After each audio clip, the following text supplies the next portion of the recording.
Hi everybody, welcome to our Wednesday TNT Hump Day, as some people call it. It's the 11th of October. Great to have you with us as we whip around Thailand. Let's see what's happening around the area, and we will start with the Thais who are stuck in Israel. The latest on that story. And ThaiPBSWorld.com reporting 18 Thais now believed to have been killed in Israel, and 3,000 want evacuation. The number of Thai nationals who have died as a result of the Hamas attacks on Israel has increased to 18, and the number seeking to return to Thailand has increased to about 3,000. This is from the Deputy Foreign Minister. He said that the death toll is, however, unofficial and is yet to be confirmed by Israeli officials, adding that of an estimated 30,000 Thai nationals working in Israel, mostly in the agricultural sector, 5,000 are living in high-risk areas and are to be evacuated. So some people asking in the comments section, what are all these Thais doing in Israel? Well, it looks like they are mostly working as labourers in the agricultural sector. And he reiterated that the Thai government will explore all possible means to bring Thai people who want to leave Israel home safely, with the first evacuees to arrive at Suvarnabhumi Airport tomorrow. And the Deputy Foreign Minister thanked the Thai embassy in Tel Aviv for its relentless efforts in exploring all possible means by which to get planes from Thailand to fly directly into Israel and to evacuate Thai citizens back home instead of into other countries. But as the war appears to be intensifying, the Foreign Ministry has approached other countries in the region seeking permission for planes from Thailand to land and evacuate Thai nationals, adding that this option is, however, inconvenient and will make journey times longer. About 500 Thais were evacuated from danger zones yesterday into two shelters by Israeli Defence Forces, and they've been visited by Thai labour attachés. And just digging out a few additional facts, this is from nationthailand.com, and Thai death toll in Israel raises to 18, as we've mentioned. Efforts to free hostages underway. And it says a bit further down in that article that the Defence Minister expressed concern that violence was expanding to Tel Aviv Airport, and Thailand is therefore negotiating for repatriation flights from countries neighbouring Israel. And then he acknowledged reports that Thai workers had been trafficked in Israel, but said the embassy had not yet confirmed the reports. All sorts of dynamics at play in that story. That's just some Thai perspectives, and of course that story is going to be sitting on the front page of publications for quite some time. Speaking of Thai perspectives, this one from nationthailand.com, a Thai worker hid in Israeli chili plantation for 10 hours before rescue. Well, if you want to be growing chilies, who better than a Thai worker to make them grow well? And a worker from Buriram has recounted how he hid in a chili plantation for 10 hours as Hamas militants raided two Israeli towns near the Gaza Strip on Saturday. And Pramot, who's 37, recounted his ordeal to his wife in a video call he made at 7 p.m. on Monday to tell her that he'd managed to escape the attack. And Pramot and 12 other Thai workers were in their camp when they heard someone bashing on the door as if trying to break in. The camp's caretaker told the workers not to open the door. Then they heard sounds of gunfire outside and took cover. And he told his wife that the gunshots continued until a fire broke out in the camp, sending workers running for their lives. And most of the 13 Thais trapped in the dorm jumped out of windows and ran in different directions. And Pramot ran for cover in a chili plantation located next to the camp. He remained in hiding there from 7 a.m. to 5 p.m. when Israeli troops eventually arrived to secure the camp.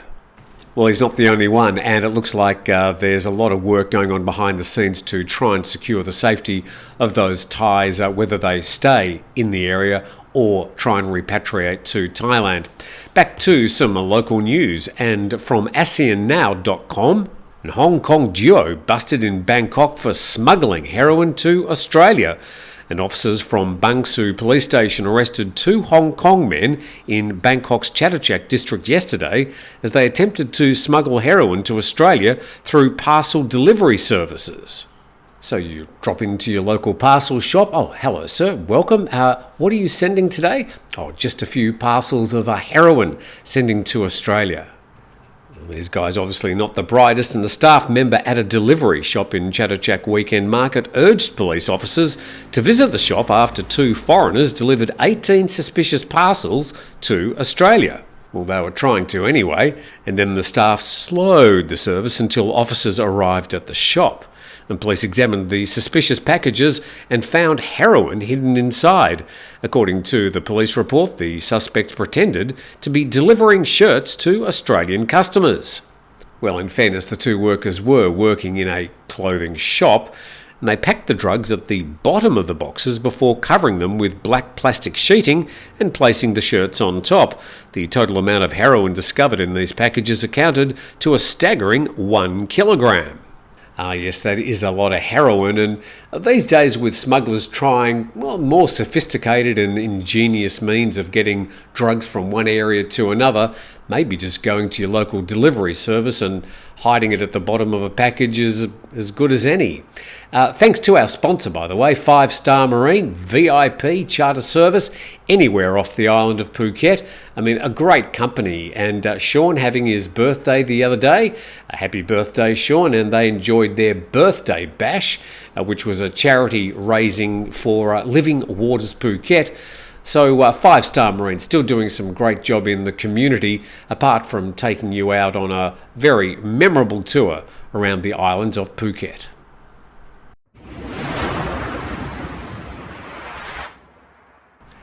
Well, for so many weeks we've been reporting about the various floods and heavy rains in different parts of the country, and I keep on getting comments from our friends up in Pattaya who say, there's no rain around here. Well, that situation changed recently. BangkokPost.com reporting heavy rain in Pattaya causes flooding and beach erosion. And heavy rain pounded the Banglamung district early on Tuesday, causing flooding on roads and in communities, and the runoff eroded sections of Pattaya Beach. We'll check those photos out in a moment. The downpour began around 12:20 a.m, lasted more than an hour, and roads along the railway and a section of Sukhumvit Road were flooded and impassable to small vehicles and motorcycles, and of course the water gradually receded, and Pattaya Beach was eroded between Pattaya Nua and Pattaya Klang. And from the PattayaNews.com, Pattaya hit by heavy rains and flooding. Let's see what they can add to the story.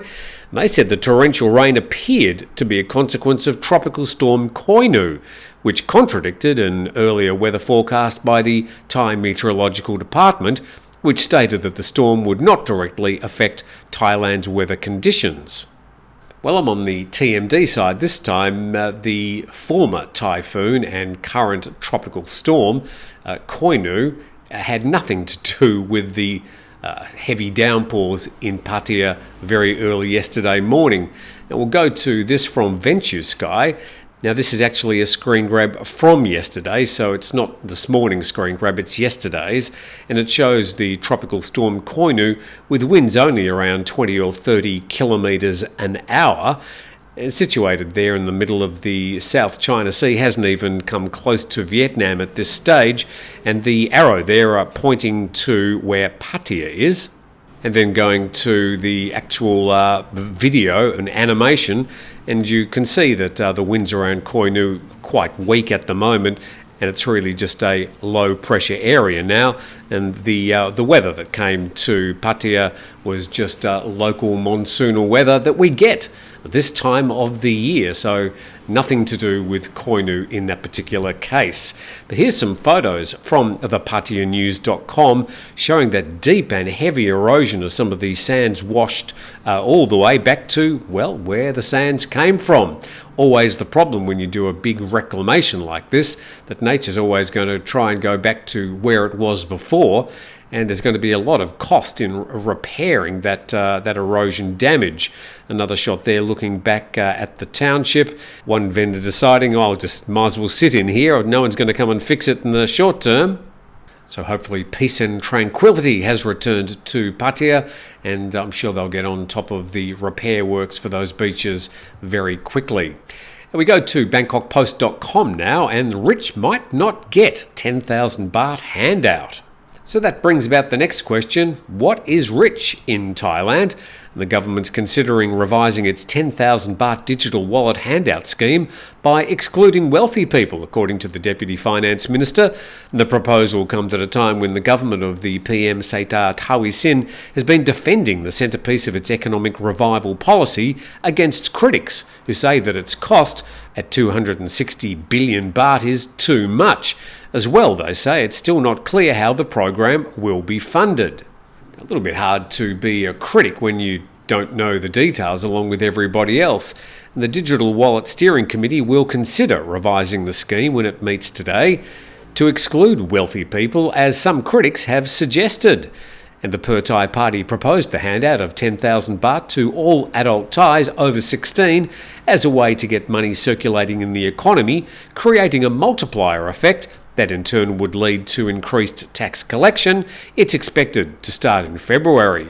And the project will still target vulnerable groups and low-income people, even if people who are better off were excluded. And the Deputy Finance Minister said the committee will also consider expanding the scope of the use of the digital money. It may widen the 4-kilometre radius from a person's home to within the Tambon district or even province where the official house registration is located. So in the original idea, the app on your phone containing the digital wallet for the 10,000 baht was only going to be spent within a 4-kilometre radius of where you live. That's certainly restricting what you might be able to spend your money on, particularly when you just get out of the main areas. I mean, here in Tai Muang at Turtle Beach, within a 4-kilometre radius, I might be, restricted to just spending it at Tesco or something like that. And to this story, Hong Kong eyes stronger ties with Thailand to boost its economic growth in Southeast Asia. The story coming from foxnews.com. Not often I'll be reading news from foxnews.com, but we are aware that the Prime Minister had his weekend at Hong Kong, courting leaders and shaking lots of hands. And the story says that Hong Kong's leader said yesterday the city would seek to strengthen its economic and trade ties with Thailand after a meeting with the country's Prime Minister, as the Chinese financial hub looks for more business opportunities in Southeast Asia. He said that he and the Thai Prime Minister agreed during a meeting on Monday that the two sides have good and close relations and that they would promote more exchanges between their people. The chief executive says he wants to expand the city's role in Southeast Asia to boost economic growth for a financial hub after years of COVID-19 restrictions. It aims to position the city as a bridge between mainland China and the international community. And Srettha arrived in Hong Kong on Sunday for a 3-day visit. He met with officials and business leaders, according to his post on the X platform, formerly known as Twitter. Wow, I would have never have known. But that's from foxnews.com, the Prime Minister courting the Hong Kong business people, obviously trying to increase trade between the economic zone and Thailand. Now, speaking of Hong Kong, it used to be fun in my early days, where maybe every couple of months I'd fly up to Hong Kong for a day or two. A lot of people used to just fly up for the day. There were quite a few direct and cheap flights from Phuket early in the morning. You've got a day of shopping, and then there were flights coming back the same night. And it was very easy, and of course Hong Kong airport quite easy to navigate and to get into the main city. Anyway, that's all we have for our TNT today. Hopefully you're a bit more up to date with the news, as I hear the fishermen in the distance getting ready to head out to sea, see what they come back with later in the day. Have a fantastic Wednesday. Please subscribe to the channel. Big thanks to our sponsor, 5 Star Marine. We'll see you tomorrow.